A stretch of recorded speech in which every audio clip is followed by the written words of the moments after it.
fresh ideas, and new communities, up next on Carpe Diem.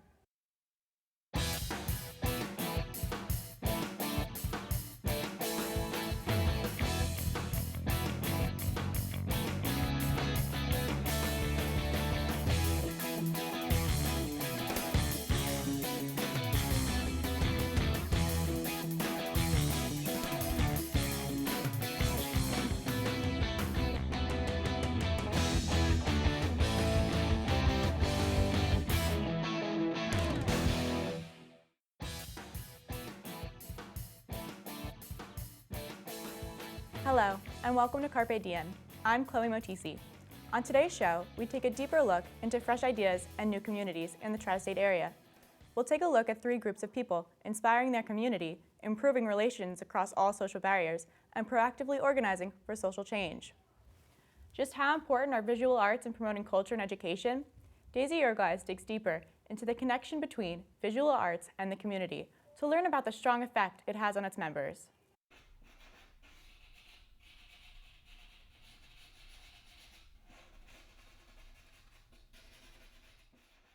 Visual arts can help people, well, it can be very fulfilling if it's something that gives them happiness and peace, joy, just as a way to express yourself, as a way to connect people to each other and communicate. People paint for lots of different reasons. And I mostly paint landscapes and nature-inspired artwork.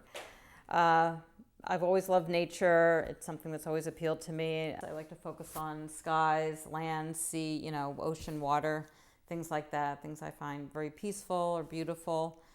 And, I've tried different mediums over the years, but I really fell in love with soft pastels, which is sort of like a colored chalk, sort of dusty, but, I'm not using a brush or water. This just very immediate that you can just pick up a pastel and go paint. Stephanie is a member of Studio Montclair Incorporated, a nonprofit organization that exhibits professional artists and others interested in art. Its mission is to promote culture and education in the visual arts while offering lectures and educational programs. I think Studio Montclair is a real helpful organization for its artists to help connect them. Being an artist can be very solitary. You're on your own. You're making decisions about your art and where to exhibit, how to market your work, want to learn about the different things you do. And Studio Montclair provides a lot of information and opportunities for artists to get together, whether at receptions or social events. So I think it's a real helpful organization for the community. Studio Montclair really is great at helping artists to see how professional artists works. You go through the process, hanging a show, exhibiting, meeting other artists, seeing what they're doing, networking. It provides professional artists with exposure.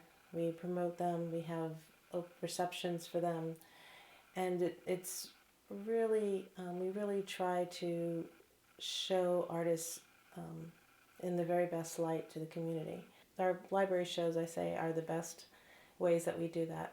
Bringing curators to look at the work, to bring these theme shows that are very interesting. I wanted to work with Studio Montclair because I found them to be a vital group of artists interested in promoting arts in our area, with a lot of opportunities for its different members, and I wanted to be part of that exciting experience. The exhibit here at the library is in November is traditionally what we call a portfolio series, where the work, we choose fewer artists to be shown, but we show more of their work. The idea being that this way you can see a body of work from each artist. I chose the theme Reflections after looking through the work of a variety of artists, thinking that this was a theme that could be interpreted in many ways, and some of the people whose work I chose, I thought, were interpreting it in a very interesting way, with a variety of approaches and techniques. Similar to Lisa, who thinks understanding art is the ultimate self-realization and pleasure, artist Janet Boltek says art is a big part of her life as it influences the way she looks at the world.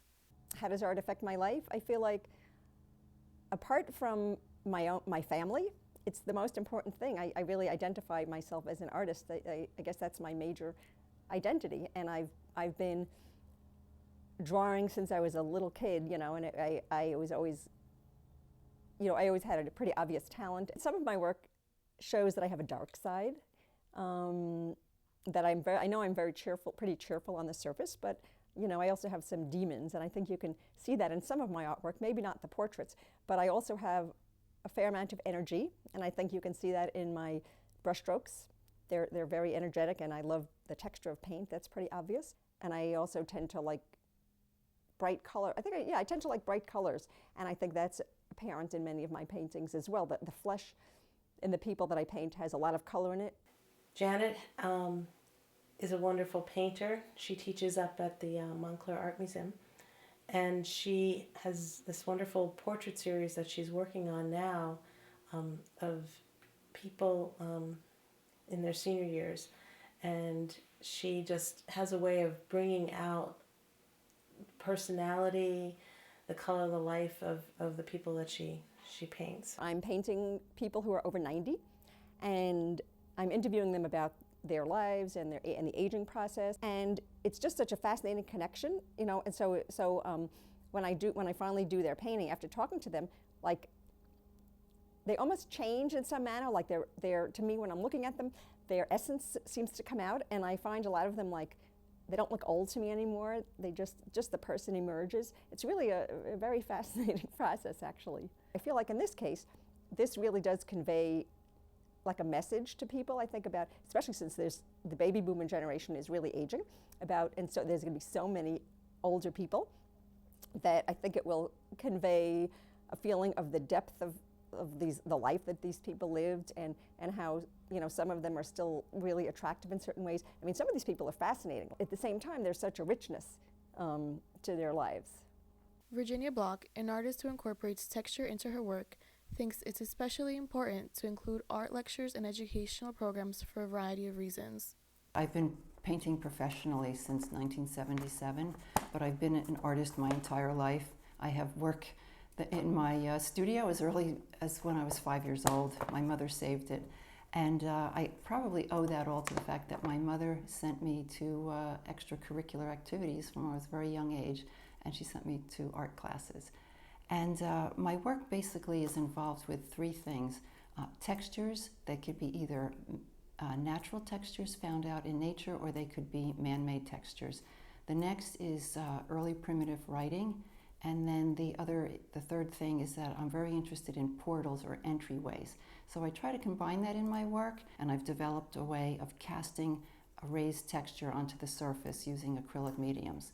And then I incorporate collage into my work, and a lot of times found objects. So I'm always collecting things, and they find their way into my work. A lot of it is indescribable, what I'm aiming for, but when it comes out on the canvas, I know it's right.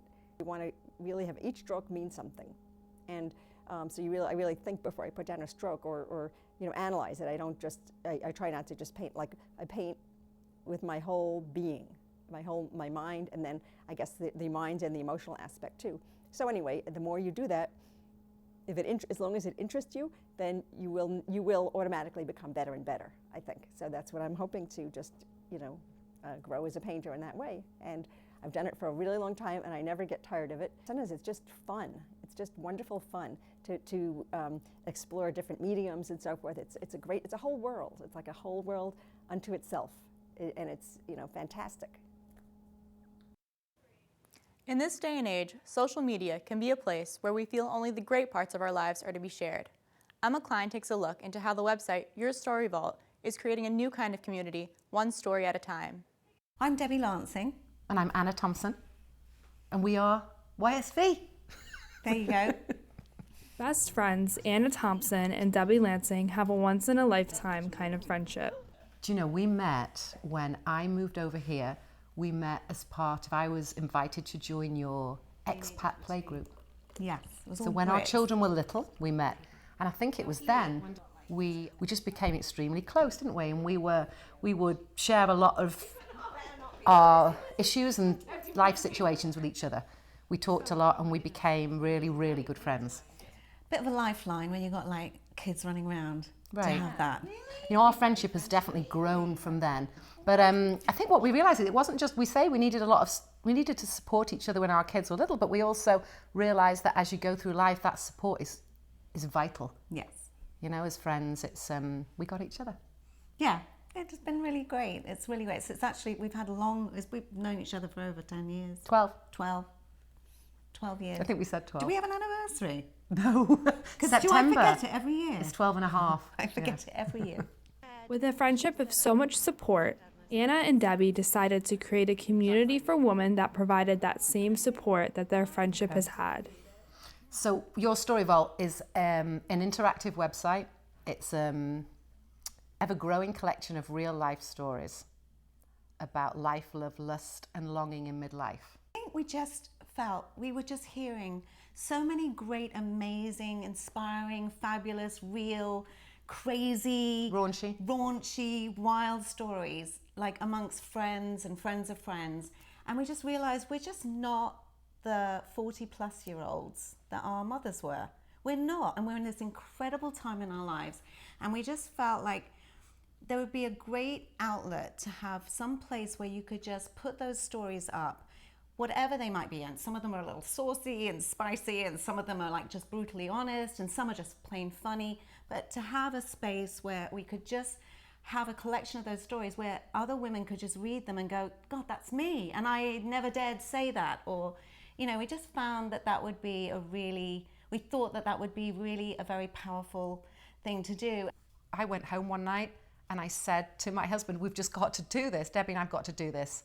We've got to do it. Right. And that week we decided to go on Weebly and to set up the first draft of YSV, and we just did it.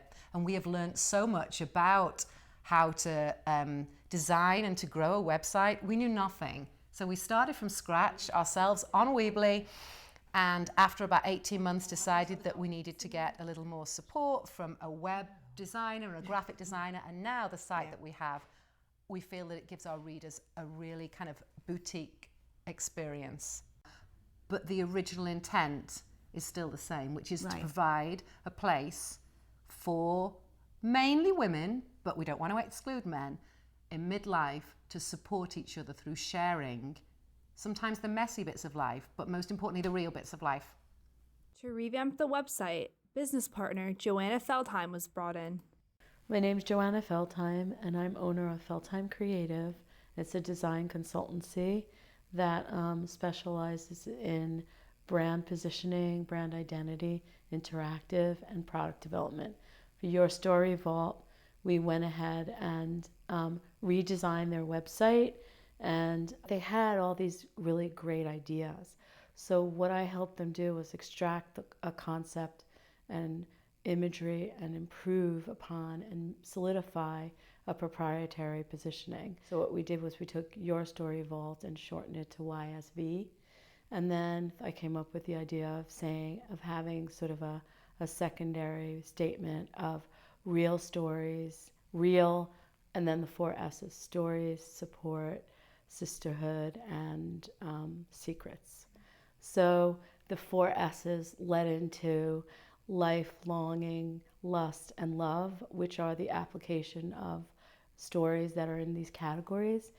So then we developed this sort of variation of hot and cold. So if there was something that was hot and spicy, that was like bordering on sexual content or anything that was a bit, rated for, say, a teenager or something, that they would know not to, like, just to have a little bit of a differentiation. So I came up with this symbol, hot and spicy, for things that were a little, had a little bit of sexiness to them. There are a variety of stories on Your Story Vault. There is freedom to write even about more risque or less publicly discussed topics. There's been a growing momentum over the past 3 or 4 years, I think, in the media and literature, a permission to write more freely about, to be more expressive about perhaps the sexual side of life for women in their over 40s and 50s. These these women in our lives are amazing women. It's really incredible, the stories that are happening and the things that are happening to them. And we're just, who says we had to be growing up the way our mothers did? And that's not to put our mothers down, because they were doing what was culturally acceptable. But we're just so much fitter and so much almost more youthful. We have a permission to be youthful. We have a freedom to just do what we want. We have freedom to go get tattoos and not be social outcasts. And actually we have a freedom to get divorced and not be social outcasts. So One of the most interesting aspects to the site is that writers can remain anonymous.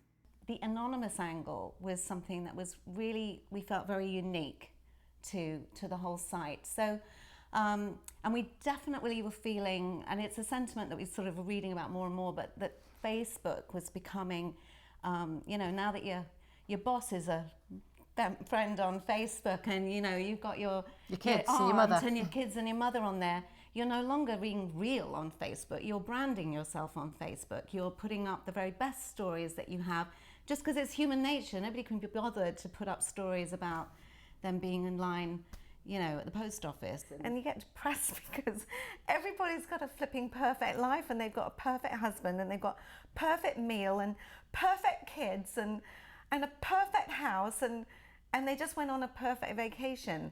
And it can be really depressing. So for us, this is like, I think this is uplifting. I think this is community, but because you can be real and because you can be anonymous, you can really bond on a level that's inspiring and hopeful. Oh my God, we never. The anonymous angle to YSV is key. I mean, the story you doesn't have to be anonymous, but many of our stories are, and it just means that you can be real, that you can be authentic and say things as they are. When you look inside, we all know what story it is that we've got. We've all got that story. We've got one story that if you ever had the guts, you would tell. But maybe and you don't. And this is the place to share it. Because actually it will then become just this funny thing. It won't be this huge deal anymore. And maybe you don't actually have to go to your grave with it.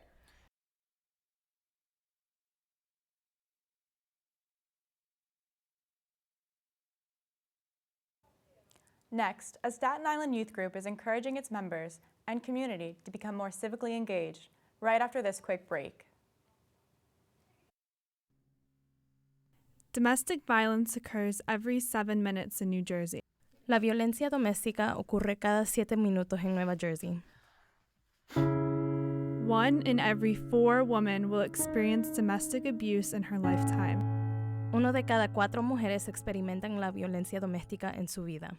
Since 2002, Partners for Women and Justice of Montclair has provided legal assistance to thousands of deserving women striving to escape abusive relationships and secure safety for themselves and their children. Partners for Women and Justice is a nonprofit organization that empowers low-income and abused women to build safe and secure futures for themselves and their children by providing equal access to justice. They offer quality legal assistance in domestic violence and family law matters.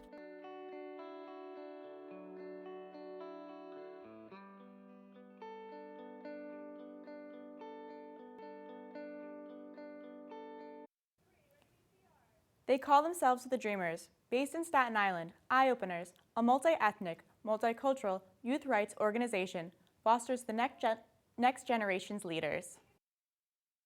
The first time I met the Eye Openers, one of the leaders came up to me and said, "Do you believe in fate? I feel like we're going to be working together for a long time."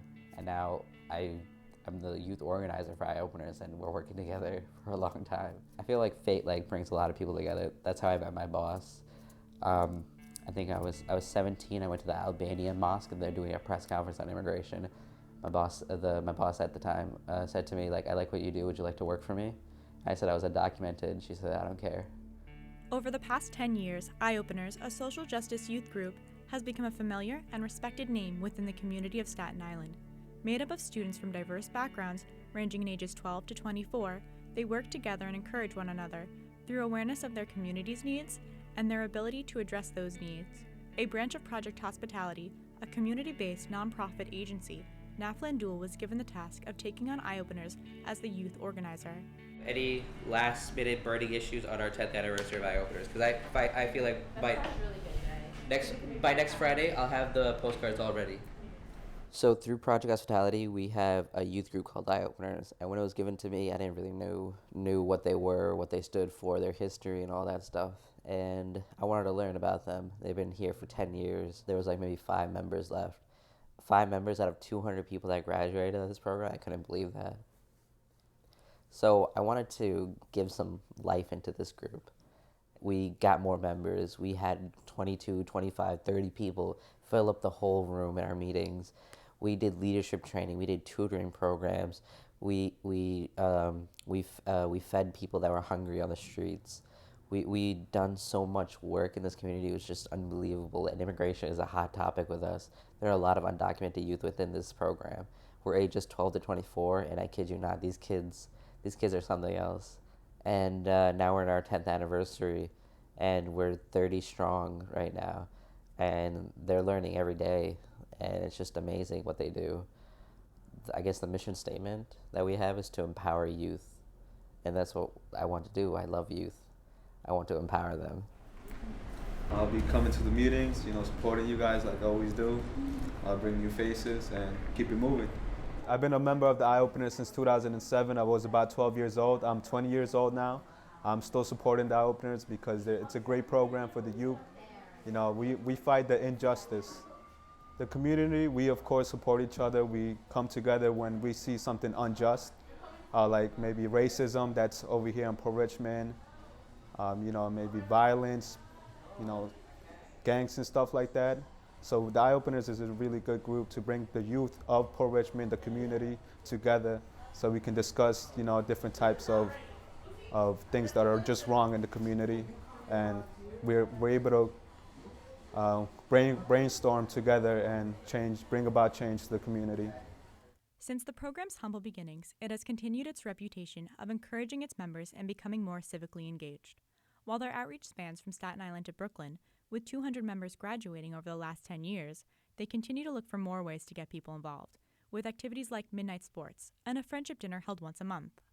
And then we have Eye Openers, where we took those youth off the streets and we turned them into leaders, because we won't let them fall off into this cycle where you go through high school, nobody believed in you, you had obstacles where it's family problems, being undocumented, abuse drugs, and you just dropped out, and that was it for you. We don't want that cycle to continue. We want to break that cycle, and that's what Eye Openers did 10 years ago. So if we make our circle more broad, maybe in the process of us learning new things, we could find a new way to define what is Eye Openers. I've been a member of the Eye Openers for 6 years now. I thought it was just like a hangout place where you get to socialize with people. But then the more I frequently attended the meetings, new issues arose from the violence that occurred recently a couple of years ago, in 2012, 2011, when the Hispanics and Africans were going at it like every other day. That made me want to be part of a group where I could help my community, because I walk down the streets all the time, and I also get affected by whatever everybody else gets affected, Anybody that has DACA, like myself, and that needs to renew it, I went up there and I got myself an appointment, and $465 is a lot. And if you guys don't have that kind of money, this is a great place to go to and get referred. And so it was a really nice process. She sat me down, she asked me a few questions, and it was a quick process, and she's going to help me with my DACA.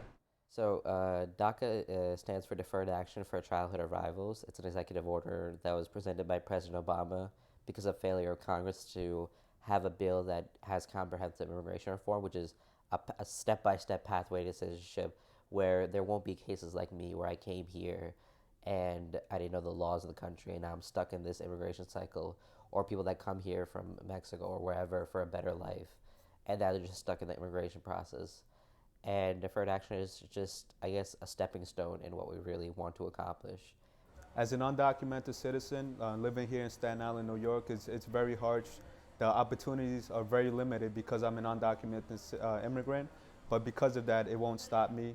I'm currently, pursuing my goals, my dreams. I have faith that, in the long run, it'll be all worth it. I'm currently working as a nursing assistant for Project Hospitality. I'm reapplying for DACA. It's not going to expire until 5 months from now, but I'm getting an early start on it. And DACA has done a lot for me. It has offered me work authorization, pursuing my goals of getting my driver's license this coming November 17. Moving right along, going back to school, educating myself, growing, evolving to the best potential that I can, because you only got one life and you got to make it right. I'm currently not a citizen. What we like to call it DACAfied, which is basically I have a DACA where I am eligible to stay in the States for a period of 2 years. I do have, I was granted a social security card number. I have a permit and a work authorization. So I'm feeling pretty safe for now. A dreamer is somebody that was brought here at a young age. A dreamer is hardworking. A dreamer is ambitious. A dreamer is just like you and I, except he doesn't have paperwork. On November 20th, 2014, President Obama extended the period of DACA and work authorization from 2 years to 3 years. The executive action was expanded to parents of U.S. citizens and lawful permanent residents. For his second executive action was like amazing, because now he opened up deferred action for the parents. Because parents who are undocumented don't have the same privileges that I do with deferred action. So now that deferred action is expanded to the parents, now my mom and dad can get a social security, they can get a driver's license. But it's kind of bittersweet.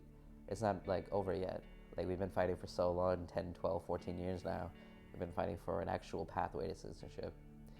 And executive action isn't guaranteed because the next president can take away everything. And so we got to make the best of the next 2 years. It's evident that culture and community is growing rapidly in the tri-state area, and now's the time to get involved. That's all the time we have for today.